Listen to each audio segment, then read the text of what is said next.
ఈ సమ్మర్‌లో తక్కువ ఇన్వెస్ట్‌మెంట్‌తో ఒక మంచి బిజినెస్ రన్ చేసి డబ్బులు సంపాదించాలనుకుంటే మాత్రం ఈ వీడియో పూర్తిగా చూడండి. అస్సలు స్కిప్ చేయకండి. Hello everyone! సమ్మర్ అనగానే అందరూ ఒక మంచి జ్యూస్ పాయింట్ పెట్టి డబ్బులు సంపాదిద్దాం అనుకుంటారు. ఒక జ్యూస్ పాయింట్ పెట్టాలి అంటే ప్రాపర్‌గా మనకొక స్టాల్ ఉండాలి, మిక్సీలుండాలి, బ్లెండర్స్ ఉండాలి. ఇది అంతా కొంచెం ఖర్చుతో కూడుకున్న పననమాట. సో, ఇలా కాకుండా మనం కొంచెం ఆలోచిస్తే సింపుల్ ఇన్వెస్ట్‌మెంట్‌తో మనం ఒక బిజినెస్ అనేది స్టార్ట్ చేయొచ్చు. అదేంటో ఇప్పుడు చెప్తాను వినండి. ఇలాంటి ఒక 250 ఎంఎల్ బాటిల్స్ మీరు బయట పర్చేస్ చేసి తీసుకొని, ఇంటి దగ్గర మిక్సీ అవసరం లేకుండా బటర్ మిల్క్ గానీ, లెమన్ వాటర్ గానీ, ఆరెంజ్ జ్యూసు, బత్తాయి జ్యూస్ ఇలాంటివి ప్రిపేర్ చేసి, ఎగ్జాంపుల్ ఒక 20, 20 బాటిల్స్ చొప్పున ఒక థర్మాకోల్‌లో ఐసేసి స్టోర్ చేసి మీరు సెల్ చేయొచ్చు. ఈ బాటిల్ మీకు అరౌండ్ 3-4 రూపీస్ వరకు ఎంప్టీ బాటిల్ మనకి దొరుకుతుంది.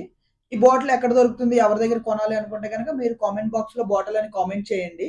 నేను వెండర్ డీటెయిల్స్ ఇస్తాను. అండ్ ఈ బిజినెస్ గురించి ఇంకా తెలుసుకోవాలనుకుంటే గనక నా పేజ్‌ని ఫాలో చేయండి. ఇలాంటి వీడియోస్ ఇంకా చాలా ఉన్నాయి. జై హింద్.